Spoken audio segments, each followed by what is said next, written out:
हो जाओ, अपने आप में ज्ञान दर्शन से समृद्ध हो जाओ, उससे विशुद्ध हो जाओ। और ऐसा चिंतन करते हुए साधु तो समाधि को प्राप्त करता है, बने साधु है, पर परमात्मा आपकी शक्ति का उनको भान हो चुका है, इसलिए वे अपना कल्याण करके चले जाएंगे। आपके पास नहीं है माँ करोड़ों की संपत्ति, अरबों की संपत्ति, भले पुद्गल के टकों की, उन कांच के टुकड़ों की पूछ नहीं रहा हूँ, क्या आप में परमात्मा शक्ति नहीं है? पर भान है? नहीं है। जान है पर भान नहीं है। जान है पर मान नहीं है। जानते तो है पर हम, बहुत अच्छा आप ही कह रहे हो उसको, जानते तो है पर मानते नहीं हैं। अगर जानने के साथ मानेंगे, उसका भान करेंगे, तो हम भी करोड़पति से कम नहीं है। भान कर लो, भान कर लो, ध्यान कर लो। पहले भान करना होगा तभी तो ध्यान करेंगे। ध्यान करने के लिए भान होनी चाहिए, एकाग्रता होनी चाहिए। बस साधु मात्र और मात्र चिंतन करने से जहाँ कहीं स्थित होता है, वह एकाग्र चित्त होकर समाधि को प्राप्त करता है। सोचना पड़ता है कहाँ रुकूं, कहाँ ठहरूं, कहाँ कमरा है, कहाँ व्यवस्था है, पर साधु को मिलिंद भाई कुछ नहीं सोचना पड़ता।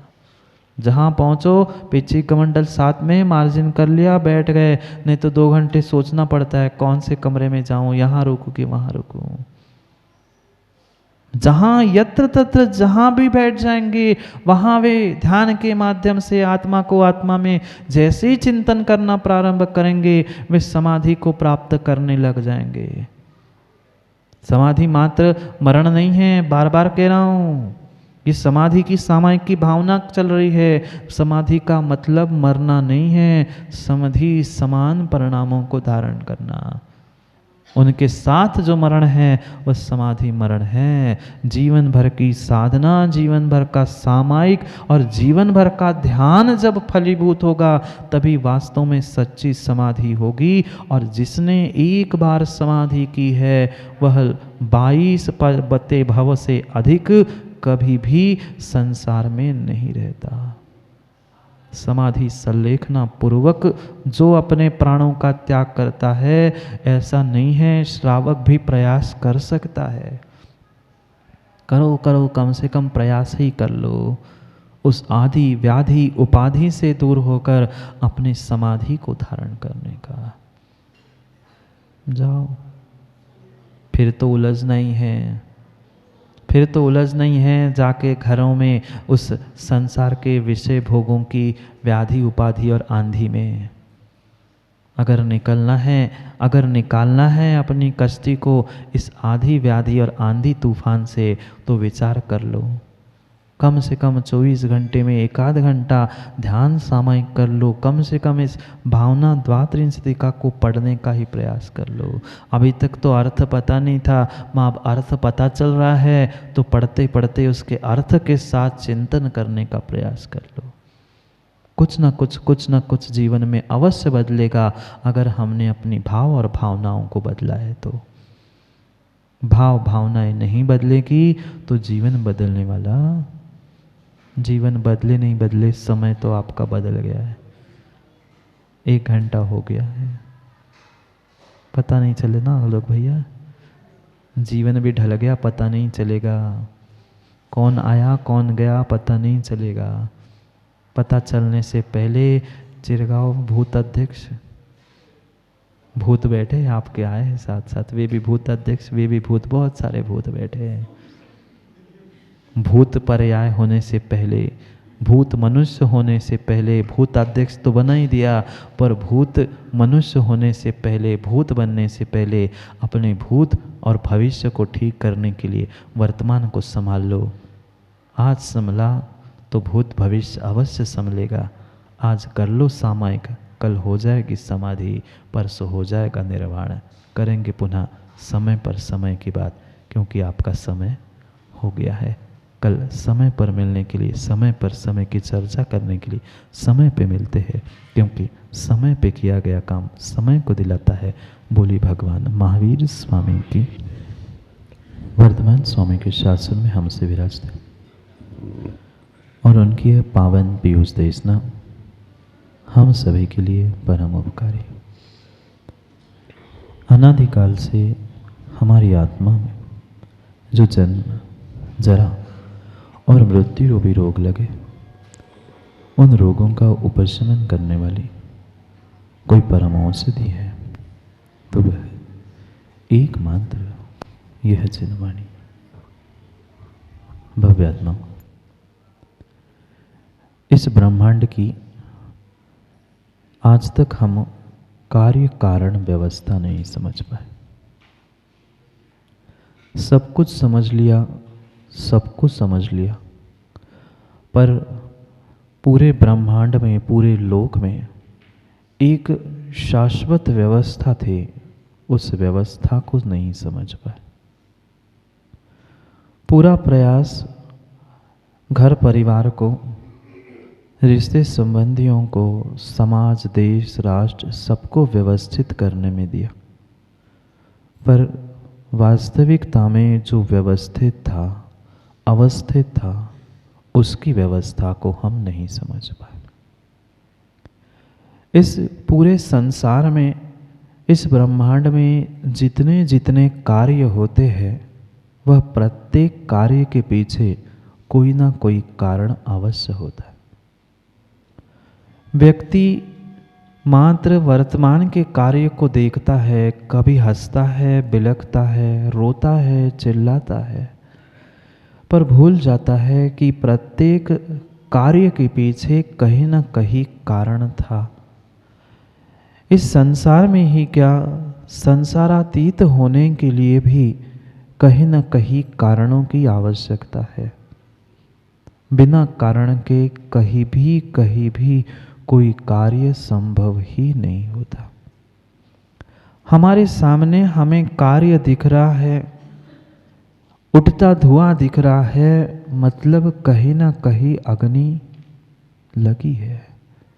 बिना अग्नि के धुआं होता नहीं है।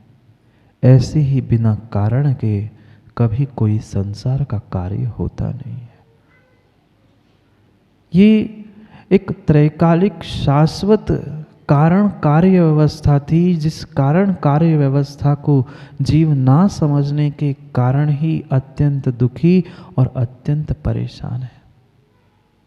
कोई अन्य साधन नहीं है उसे अपने आप को सुख शांति देने के लिए। मात्र एकमेव कारण कार्य व्यवस्था उस जीव ने अगर समझ ली तो उसका जीवन बदल सकता है। थोड़ा सा कष्ट आता है, माँ तुरंत आंखों से गंगा जमुना पानी शुरू हो जाता है। यहाँ दिन बदलने में समय नहीं लगता, उसके पहले ही हमारे भाव बदल जाते हैं। किसी ने कुछ अभी कहा भी नहीं है, हम भीतर अपने आप में सोचते सोचते परेशान हैं कि ऐसा क्यों नहीं। ये जितना समय हमने बर्बाद किया है, मात्र और मात्र व्यर्थ के विचार और व्यर्थ की सोच के पीछे किया है। बाद में व्यक्ति रोता है, दुखी होता है कि मैंने बहुत बड़ा सुनहरा मौका खो दिया। अक्सर हम लोगों के साथ यही होता रहा कि जो सुनहरा मौका हमें प्राप्त था, उस सुनहरे मौके का कभी हमने सदुपयोग नहीं किया और सोचते सोचते इतना समय बीत गया, जब अब सोचने के लिए, करने के लिए समय शेष नहीं रहता, तब समझ में आता है कि मुझे कुछ करना था। क्या मोदी जी ऐसी स्थिति नहीं है? पूरा जीवन निकल गया, अब चंद वर्ष बचे हैं, अब लग रहा है थोड़ी सी साधना कर लूँ, थोड़ी सी तपस्या कर लूँ, थोड़ा सा और धर्म में रुझान बढ़ गया है। क्यों? जब समय था तब समझ नहीं थी, और जब समझ आई है तब अब चंद्रेश जी समय नहीं बचा। अगर समय पर ही हम अपने समझ को समझ लेते, उस समझ का सदुपयोग करते, तो जीवन में बड़ी बड़ी घटनाएं नहीं घटती। चाहे वह दुर्घटनाएं हो, चाहे सद्घटनाएं हो, जितनी घटनाएं घटी है वह हमारे स्वयं के ही गाफिल रहने से हुई। कोई दूसरा मुझे इस संसार में रोकने वाला नहीं है। संसार में मैं रुका हूँ, बंधा हूँ, कारण भी मैं था और कार्य भी मैं हूँ। ये त्रैकालिक कारण कार्य व्यवस्था अगर व्यक्ति समझ ले तो नियम से वह अपने जीवन में कुछ कल्याण कर सकता है, क्योंकि अपने अपने कर्म और अपने अपने इस संयोग के निमित्त से ही ये सब कुछ कार्य बने हैं। जैसा जैसा अनादि का हमारा इन कर्मों से नियोग है, उन नियोग के अनुसार ही हमारा संयोग और संयोग के साथ साथ वियोग है। कितनी कितनी कितनी कितनी नदियां माँ भर गई होंगी आपके आंखों के पानी से, पता है? नदियां नहीं सही, बाल्टियां ही रख लेते। बाल्टियां नहीं, कभी पानी आंखों से आए तो लोटे चम्मच में ही भर के रख लेते। घर के बर्तन क्या, नदी क्या, समुद्र भी कम पड़ जाएंगे, इतनी बार हम रोते रोते आए हैं। मात्र एक महिला, एक स्त्री नहीं, हम सभी संसार में इतनी बार रो चुके, इतनी बार रो चुकी है। अगर वह सब पानी इकट्ठा कर लिया होता तो महासागर भी छोटा पड़ गया होता। हाँ, आचार्य महाराजों ने स्पष्ट स्पष्ट इस विषय में बहुत गहरेता से लिखा है कि सागर क्या, महासागर भी कम पड़ जाता अगर आज तक की पर्यायों में जो मैंने रोना धोना किया है उनके आंसुओं को इकट्ठा कर लेता तो। इतना ही नहीं, इतना ही नहीं, जब बाल्यावस्था में माँ के आंचल का दूध पीते पीते, दूध की नहीं, दूध पीते पीते जो बूंद मुख में नहीं गई थी, ऐसे उस व्यर्थ दूध की बूंदों को भी इकट्ठा कर लिया जाए तो भी महासागर भर जाए। पीने वाले दूध की नहीं, जो व्यर्थ जमीन पर गिर गया था, पी नहीं पाया था, ऐसे उस दूध की बूंदों को इकट्ठा कर लिया जाए तो महासागर भी कम पड़ जाए। ऐसे दुखों को, ऐसे स्थानों को हम प्राप्त कर चुके हैं। पर क्या करूं, पर क्या करूं, इन संयोगी भावों को ही मैं अपना समझता रहा और ये जो शाश्वत रहने वाला नहीं था उसके पीछे मैं शाश्वत द्रव्य को भूल चुका। नहीं समझ पाया, नहीं समझ पाया। इस नश्वर देह में जो ईश्वर बैठा था उस ईश्वर को नहीं देखा। पाषाण के ईश्वरों को तो प्रतिदिन पानी ढालकर द्रव्य चढ़ाकर पूजता रहा, पर भीतर के भगवान आत्मा को प्रकाश चंद जी पूजता नहीं रहा।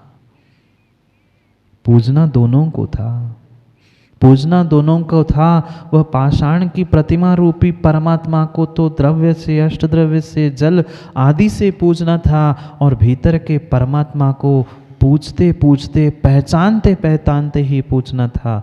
हमने उसे आज तक पहचाना ही नहीं। जो अखंड था, जो शाश्वत था, जो कभी मेरे से दूर नहीं हो सकता था, उनके साथ, उसके साथ कितना दुर्व्यवहार हमने किया। यही भूल मैं अनादि से करता रहा।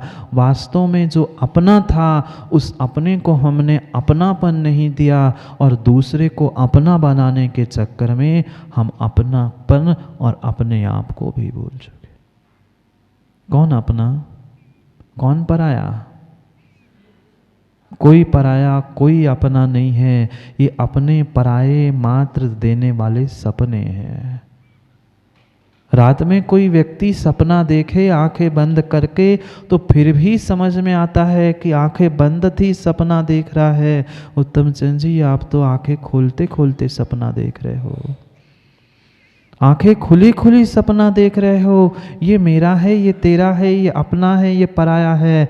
कोई पराया अपना नहीं है, ये मात्र तेरा दिन दहाड़े देखा हुआ सपना है। कौन तोड़ेगा? कौन तोड़ेगा? कौन तोड़ेगा प्रकाश चंद जी? सपना नहीं, ये समझ में आया? जलाने से पहले वो ही लाठी लेकर खड़ा होता है जिसके लिए तुमने सपने देखे थे। जिसके लिए तुमने सपने देखे थे वो ही कपाल क्रिया करके सर फोड़ने के लिए खड़ा था। सर तो अंतिम सांस जाने के बाद फूटा, पर सपना तो पहले ही तेरा टूटा था। क्यों व्यर्थ में तुम पराया अपना पराया करते हुए समय व्यर्थ कर रहे हो? एक एक पल, एक एक क्षण बेशकीमती है। तो व्यर्थ में उस क्षण को, उस समय को दूसरे के लिए देकर बर्बाद कर रहा है। कौन पराया, कौन अपना, कौन पराए, कौन अपने, ये तो है मात्र झूठे सपने। वही दिखाते हैं सपने और वही तोड़ते हैं आपके सपने। फिर आप ही सोचो, वे अपने हैं कि है वे सपने? ना वे अपने हैं ना सपने हैं। जैसे आँख खुलती ही सपना चला जाता है, ऐसे ही आँख बंद करके अपना भी चला जाता है। जो तेरे भीतर एक करोड़पति शाश्वत परमात्मा बैठा था, उस पर दृष्टि क्यों नहीं जा रही है? क्योंकि आज तक हमारी सोच, हमारी दृष्टि, हमारे विचार निर्मल नहीं हो पा रहे हैं। और जब तक निर्मल सोच, निर्मल परिणाम नहीं होंगे, तब तक हम निर्मल भगवान आत्मा नहीं बन सकते। निर्मल भगवान बनने के लिए मुझे निर्मल परिणाम भी धारण करना आवश्यक है।